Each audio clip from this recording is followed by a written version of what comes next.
ఈరోజు మనం ట్రయంఫ్ నుంచి వచ్చిన ట్రయంఫ్ స్పీడ్ 400ని ఒకసారి రైడ్ చేయబోతున్నాము. అయితే ఈ రైడ్‌లో మనం ట్రయంఫ్ స్పీడ్ 400లో ఉన్న ఫీచర్స్ గురించి మీకు డీటెయిల్‌గా ఎక్స్‌ప్లెయిన్ చేస్తాను. అలానే ఇందులో ఉన్న డ్రాబ్యాక్స్ గురించి కూడా మీకు క్లియర్‌గా చెప్తాను. మరి ఇంకెందుకు ఆలస్యం, let's get into the video. So, అనుకున్నట్టుగానే ఈరోజు మనం ట్రయంఫ్ స్పీడ్ 400ని తీసుకొనొచ్చాము. ఇందులో మనం డైరెక్ట్‌గా ఆల్రెడీ దీని గురించి అన్ని డీటెయిల్స్ మనం ఇంతకుముందే డిస్కస్ చేశాం కాబట్టి, డైరెక్ట్‌గా దీనిలో ఫీచర్స్ అండ్ డ్రాబ్యాక్స్ గురించి మాట్లాడుకుందాము. అయితే ఫస్ట్‌గా ఇందులో ఫీచర్స్ చూసుకుంటే, ఓవరాల్‌గా ఈ వెహికల్ యొక్క డిజైన్ చూస్తే ఇదొక క్లాసిక్ అండ్ రెట్రో డిజైన్ లాగా అనిపిస్తుంది. ఈ హెడ్ ల్యాంప్ కూడా సర్కిల్ షేప్‌లో ఉంటుంది. అయితే ఫ్యూయల్ ట్యాంక్ కూడా చాలా నీట్‌గా డిజైన్ చేసుంటుంది. అయితే ఓవరాల్‌గా వెహికల్ కలర్ విషయానికొస్తే ఇదొక డ్యూయల్ టోన్ ఫినిషింగ్‌తో ఉంటుంది. అండ్ ఇంకోటేంటంటే ఈ వెహికల్ యొక్క అంటే టైటిల్స్ గాని, బ్యాడ్జింగ్ కానీ, మోడల్ కానీ వీటిని మనం చూసామంటే ఒక ప్రీమియం బ్యాడ్జింగ్ లాగా అనిపిస్తాయి. అంటే ఇందులో వీళ్ళేం చేశారంటే ఈ ట్రయంఫ్ అనే లోగోని వాళ్ళ కంట్రీ ఫ్లాగ్ వచ్చేలాగా వాళ్ళ టీ అనే సింబల్‌ని ఇమిటేట్ చేస్తూ ఆ రెండిటి కాంబినేషన్ తోటి దీన్ని డిజైన్ చేశారు. ఇది చాలా బావుంది. అయితే ఆ తర్వాత ఈ ఇంజిన్ వచ్చేసరికి 400 సీసీ ఇంజిన్. ఇది అప్రాక్సిమేట్‌లీ 40 బీహెచ్‌పీ పవర్‌ని ప్రొడ్యూస్ చేస్తుంది. అయితే ఈ ఇంజిన్ రిఫైన్‌మెంట్ చాలా బావుంటుంది. ఇందులో కూడా ఇంకొక టెక్నాలజీ వీళ్ళు తెచ్చారు. అది రైడ్ బై వైర్ అనే టెక్నాలజీ. నార్మల్ వెహికల్స్‌లో అయితే మనం ఏదైతే యాక్సిలరేషన్ ఇస్తుంటామో అప్పుడు ఆ యాక్షన్ అనేది ఇంజిన్‌కి వైర్ ద్వారా ఎళ్తుంటది. అంటే మాన్యువల్‌గా ఎళ్తుంటది. ఇక్కడ మాత్రం ఇది వైర్ తోటి సెన్సార్స్ ద్వారా అది ఆ యాక్షన్ ట్రాన్స్‌ఫర్ అవుతూ ఉంటది. అది చాలా యాక్యురెన్సీగా ఉంటుంది కాబట్టి ఫ్యూయల్ ఎఫిషియన్సీ వస్తుంది. అండ్ ఇంజిన్ రెస్పాన్స్ కూడా చాలా యాక్యురేట్‌గా ఉంటుంది. అయితే దీంతో పాటుగా ఇక్కడ మనకి స్లిప్పర్ క్లచ్ కూడా ఉంటుంది. అంటే స్లిప్పర్ క్లచ్ అంటే ఎలా ఉంటుందంటే ఇది నార్మల్‌గా వెహికల్ టాప్ గేర్‌లో ఎళ్తున్నప్పుడు అంటే టాప్ గేర్ అంటే ఈ వెహికల్‌లో సిక్స్త్ గేర్ కాబట్టి టాప్ గేర్‌లో ఎళ్తున్నప్పుడు టాప్ స్పీడ్‌లో కూడా ఎళ్తున్నప్పుడు సపోజ్ 100, 120 స్పీడ్‌లో ఎళ్తున్నప్పుడు మనం సడెన్‌గా డౌన్ షిఫ్ట్ చేయాల్సొచ్చిందనుకోండి. అంటే సెకండ్ గేర్ గాని, ఫస్ట్ గేర్ గాని, థర్డ్ గేర్ గాని రావాలంటే నార్మల్ బైక్స్ జర్క్ ఫీల్ అవుతాయన్నమాట. ఆఫ్ సిక్స్త్ నుంచి ఫిఫ్త్‌కొస్తే ప్రాబ్లమ్ ఉండదు గానీ, సిక్స్త్ నుండి డైరెక్ట్‌గా సెకండ్ గేర్‌కొచ్చినప్పుడు జర్క్ ఫీల్ అవుతుంటది. ఈ స్లిప్పర్ క్లచ్ వల్ల అలాంటి ఫీల్ ఏమి ఉండదు. డైరెక్ట్‌గా మీరు ఫస్ట్ గేర్‌కొచ్చినా గూడా ఇంజిన్‌లో ఎలాంటి అన్నెసెసరీ నాయిస్‌ని మీరు అబ్జర్వ్ చేయరు. అయితే అసిస్ట్ క్లచ్ గూడా ఉంది. అసిస్ట్ క్లచ్ అంటే మీరు క్లచ్ ఆపరేషన్ కూడా చాలా స్మూత్‌గా ఉంటుంది. అయితే ఆ తర్వాత ఇందులో బ్రేకింగ్ విషయానికొస్తే డ్యూయల్ ఛానల్ ఏబీఎస్ ఉంటుంది. డ్యూయల్ ఛానల్ ఏబీఎస్ కూడా వైబ్రీ నుంచి ఇచ్చారు. వైబ్రీలో కూడా ప్రీమియం వెర్షన్‌ని తీసుకొనొచ్చి దీనిలో ఇన్‌స్టాల్ చేశారు. ఇది చాలా బాగా వర్క్ అవుతుంది. అయితే ఇంకా ఈ బండిలో మనం సస్పెన్షన్ విషయానికొస్తే ఫ్రంట్ సైడ్ వచ్చేసరికి మోనోషాక్ సస్పెన్షన్ ఉంటుంది. రేర్ సైడ్ వచ్చేసరికి ఫ్రంట్ సైడ్ వచ్చేసరికి సారీ ఫ్రంట్ సైడ్ వచ్చేసరికి అప్‌సైడ్ డౌన్ ఫోక్స్ ఉంటాయి. రేర్ సైడ్ వచ్చేసరికి మోనోషాక్ సస్పెన్షన్ ఉంటుంది. అప్‌సైడ్ డౌన్ ఫోక్స్ అనేది ఎప్పుడైనా మంచి రైడర్‌కి మంచి స్టెబిలిటీ, కంఫర్ట్‌నిస్తాయి. మీరు బ్యాడ్ రోడ్స్‌లో ఎళ్తున్నా, పెద్ద పెద్ద బంప్స్‌లో ఎళ్తున్నా కూడా అప్‌సైడ్ డౌన్స్ ఫోక్స్ అనేది అంటే అప్‌సైడ్ డౌన్ ఫోక్స్ మెయింటెనెన్స్ కూడా కొంచెం ఎక్కువుంటుంది. అందుకే నార్మల్ బడ్జెట్ వెహికల్స్‌లో అప్‌సైడ్ డౌన్ ఫోక్స్ ఇవ్వరు. ఆ అప్‌సైడ్ డౌన్ ఫోక్స్ వల్ల వచ్చే స్టెబిలిటీ అనేది చాలా ఎక్కువుంటుంది. మంచి రైడర్‌కి మంచి కంఫర్ట్‌ని కూడా ఇస్తాయి. అయితే ఇంక ఈ వెహికల్‌లో ఉన్న టైర్స్ విషయానికొస్తే, టైర్స్ నార్మల్ వెహికల్స్‌లో మనం చూస్తూ ఉంటాం. వెహికల్ యొక్క బడ్జెట్‌ని దృష్టిలో పెట్టుకొని నార్మల్ టైర్స్ ఇస్తూ ఉంటారు. కానీ ట్రయంఫ్ స్పీడ్ 400లో మాత్రం కంపెనీ నుంచి వచ్చే టైర్సే ట్యూబ్‌లెస్ టైర్స్ ప్రీమియం క్వాలిటీలో వస్తున్నాయి. అయితే ఈ టైర్స్ మెజర్‌మెంట్ విషయానికొస్తే ఓవరాల్‌గా దీని రేడియల్ సైజ్ వచ్చేసరికి అంటే మనం ఈజీగా గుర్తుండడానికి రిమ్ సైజ్ అనుకోవచ్చు. రిమ్ సైజ్ రిమ్ సైజ్ వచ్చేసరికి 17 ఇంచ్ అనుకోవచ్చు. అయితే ఇంకా ఇందులో ఫ్రంట్ వీల్ వచ్చేసరికి 110/70 వస్తుంది. రేర్ వీల్ వచ్చేసరికి 150/60 సెక్షన్‌లో వస్తుంది. అయితే ఇంక మనం ఈ వెహికల్‌లో ఉన్న ఇన్‌స్ట్రుమెంట్ క్లస్టర్ విషయానికొస్తే, ఈ ఇన్‌స్ట్రుమెంట్ క్లస్టర్ దీన్ని మనం టోటల్‌గా మనం సెమీ డిజిటల్ ఇన్‌స్ట్రుమెంట్ క్లస్టర్ అని చెప్పొచ్చు. అంటే ఏంటంటే నార్మల్‌గా మనం ఏదైతే మెయిన్ ఇండికేషన్ ఏదైతే ఇన్‌స్ట్రుమెంట్ క్లస్టర్‌లో మెయిన్ మీటర్ ఏదైతే ఉంటుందో అంటే స్పీడోమీటర్ లాంటిది అది మనకి అనలాగ్‌లో ఇస్తున్నారు. ఆబ్వియస్‌లీ మనకి అనలాగ్ మీటర్సే అంటే నా పర్సనల్ ఒపీనియన్ నాకైతే అనలాగ్ మీటర్సే ఇష్టం. అయితే డిజిటల్ మీటర్స్ మంచి యాక్యురెన్సీతో మనకి ఇన్ఫర్మేషన్ ప్రొవైడ్ చేసినా కూడా అనలాగ్ మీటర్ అనేది మంచి ఫీల్‌నిస్తుంది. అయితే ఇక్కడ మనకి స్పీడోమీటర్ మాత్రం అనలాగ్‌లో ఇచ్చారు.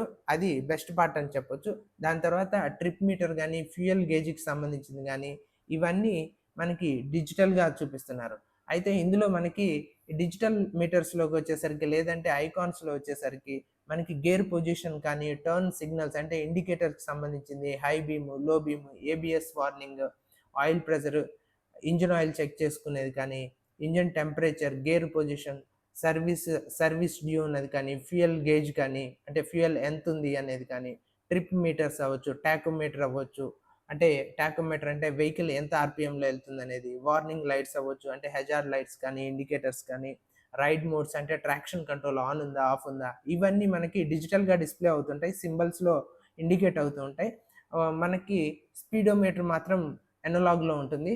సో, అయితే అంటే వేరే ఇండికేటర్స్ వచ్చేసరికి సైడ్ స్టాండ్ కానీ, లేదంటే క్లాక్ కానీ, డిస్టెన్స్ టు ఎంప్టీ అంటే మనం ఎంత దూరంలో వెహికల్‌లో ఉన్న ఫ్యూయల్ కంప్లీట్ అయిపోతుంది. అంటే రేంజ్ ఎంత వరకు వస్తుందనేది ఇవన్నీ మనకేంటంటే ఎల్‌సీడీలో డిస్‌ప్లే అవుతూ ఉంటాయి. సో, ఇది దాంతో పాటుగా ఇంకొకటేంటంటే ఈ వెహికల్‌లో గ్రేట్ పార్ట్. ఈ వెహికల్‌లో ఉన్న కీ ఏదైతే ఉందో అది మంచి సెక్యూరిటీ తోటి తయారు చేశారు. అంటే ఎలా అంటే నార్మల్‌గా మన వెహికల్స్ అన్నీ సపోజ్ మన వెహికల్ కీ ఉంది. దాన్ని మనం డూప్లికేట్ చేసి అలాంటిదే సేమ్ ఇంకో కీ తయారు చేసి మనం వెహికల్‌ని అన్‌లాక్ చేసేయొచ్చు.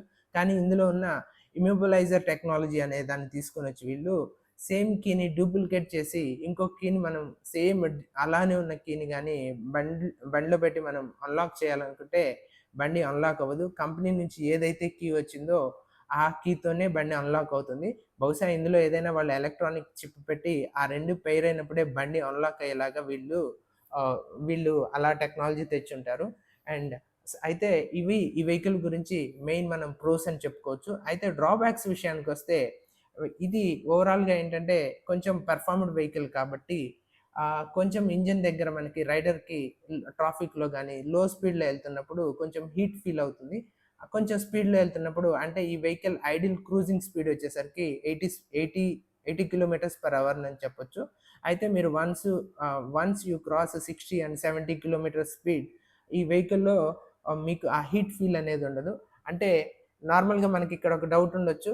అంటే స్పీడ్ ఉన్నప్పుడు ఇంజిన్‌లోంచి హీట్ ఎందుకు రావట్లేదు? లేదంటే లో లో స్పీడ్‌లో ఉన్నప్పుడు వెహికల్‌లో నుంచి హీట్ ఎందుకొస్తుందని. వెహికల్‌లో ఏ వెహికల్‌లో అయినా ఒక చిన్న మెకానిజం ఉంటుంది. సర్టెన్ ఆర్‌పిఎం బండి ఆహ్, దాటిన తర్వాత మాత్రమే ఇంజిన్‌లో ఉన్న కూలింగ్ సిస్టమ్ ఆన్ అయిపోతుంది. బహుశా ఆ రీజన్ వల్ల లో ఆర్‌పిఎంలో ఉన్నప్పుడు ఇంజిన్‌లో ఉన్న కూలింగ్ సిస్టమ్ ఆన్ అవ్వకపోవుండొచ్చు. కాబట్టి ఆ హీట్ ఫీల్ అనేది ఉంటుంది. అయితే ఇంకొక డ్రాబ్యాక్ ఏంటంటే పిలియన్ కంఫర్ట్ అనేది కొంచెం తక్కువుంటుంది. అంటే వెహికల్ కొంచెం నారోగా అనిపిస్తుంది. ఇద్దరు రైడర్స్ అంటే రైడర్ అండ్ పిలియన్ ఇద్దరు లాంగ్ రైడ్‌కెళ్ళాలంటే వెహికల్ కొంచెం ఇబ్బందిగా అనిపిస్తుంది. దాంతో పాటు ఇంకో డ్రాబ్యాక్ ఏంటంటే ఈ వెహికల్‌లో మనం వేరే వెహికల్స్‌లో ఇలాంటి సెగ్మెంట్‌లో ఉన్న వెహికల్స్‌లో చూసుకుంటే వ అందులో మనకి బ్లూటూత్ గాని, నావిగేషన్‌కి సంబంధించిన కొన్ని స్మార్ట్ ఫీచర్స్ ఉన్నాయి. సో, అవి ఇందులో లేవన్నమాట. అంటే వీళ్ళు వెహికల్ ప్రాక్టికాలిటీ మీద ఫోకస్ చేశారు కానీ, స్మార్ట్ ఫీచర్స్ మీద కాదని చెప్పొచ్చు. అయితే ఇంకొక డ్రాబ్యాక్ ఇందులో ఇదే వెహికల్‌లో మనం తీసుకుంటే, ఇది చైన్ స్పాకెట్ అనేది నార్మల్‌గా అంటే ఇది డ్రాబ్యాక్ అని మనం చెప్పకూడదు. ఓవరాల్‌గా ఇది జనానికున్న ఒక చిన్న మిస్‌కన్సెప్షన్. ఏంటంటే, మనం వాడుతున్న అన్ని వెహికల్స్‌లో చైన్స్ పాకెట్ గాని, చైన్స్ మెకానిజం కానీ, మన వెహికల్స్‌లో లెఫ్ట్ సైడ్ ఉంటుంది. కానీ ఈ బైక్‌లో మాత్రం రైట్ సైడ్ ఉంటుంది.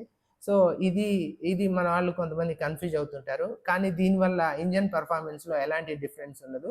అయితే దీంతో పాటుగా ఇంకొక చిన్న డ్రాబ్యాక్ ఏంటంటే, ఈ బైక్‌కి మిడిల్ స్టాండ్ ఉండదు. అది కూడా పెద్ద కంప్లెయింట్ ఏం కాదు. కాకపోతే సర్వీస్ చేసేటప్పుడు ఏదన్నా చిన్న ఇష్యూస్ కొంచెం ఇబ్బందిగా అనిపించొచ్చు. బట్ అది కూడా బండి పెర్ఫార్మన్స్‌కి ఎలాంటి ఇబ్బంది ఉండదు. అయితే ఇంకో చిన్న ఇందులో డ్రాబ్యాక్ ఏమని చెప్పొచ్చంటే, బార్ అండ్ మిర్రర్స్ ఉన్నాయి. బార్ అండ్ మిర్రర్స్ అంటే చిన్న మిర్రర్స్ హ్యాండిల్ బార్‌కి చివర్లో మౌంట్ చేసుంటారు. అయితే ఇవి విజిబిలిటీ వైస్ కొంచెం తక్కువనిపిస్తాయి. అయితే ఇక్కడ వీళ్ళు మనకి ఇంకొక ఆప్షన్ గూడా ఇచ్చారు. నార్మల్ వెహికల్స్ ఆ బార్ అండ్ మిర్రర్స్‌ని మనం తీసేసి నార్మల్ మిర్రర్స్ కూడా దీనికి హ్యాంగ్ చేసుకునేలాగా ఫెసిలిటీ ఇచ్చారు. ఆహ్, సో, ఓవరాల్‌గా ఇది ఈ వెహికల్‌లో ఉన్న డ్రాబ్యాక్స్. అంటే ఈ డ్రాబ్యాక్స్ అనేది చిన్న మైనర్‌వి అని చెప్పొచ్చు. దీనివల్ల వెహికల్‌కి పెర్ఫార్మన్స్ విషయంలో ఎలాంటి కాంప్రమైజేషన్ ఉండదు. సో, ఆహ్, ఓవరాల్‌గా ఈ వెహికల్ యొక్క ప్రోస్ విన్నారు, కాన్స్ విన్నారు. సో, ఇప్పుడు ఈ వెహికల్‌ని ఒకసారి మనం రైడ్ చేసి ఓవరాల్‌గా ఈ వెహికల్ లుక్ కూడా మీకు చూపిస్తాను. ఓ ఓవరాల్‌గా ఇది ఈరోజు మనం ట్రయంఫ్ స్పీడ్ 400 గురించి చేస్తున్న డీటెయిల్ రివ్యూ. ఈ వీడియోలో నేనేదైనా చిన్న మిస్టేక్ చేసినా నా కామెంట్ సెక్షన్‌లో చెప్పొచ్చు. ఇంకా ఏదైనా ఈ వీడియోలో మీకేదైనా నచ్చినా గూడా కామెంట్ సెక్షన్‌లో చెప్పొచ్చు. So, that's all for the day. Thank you so much.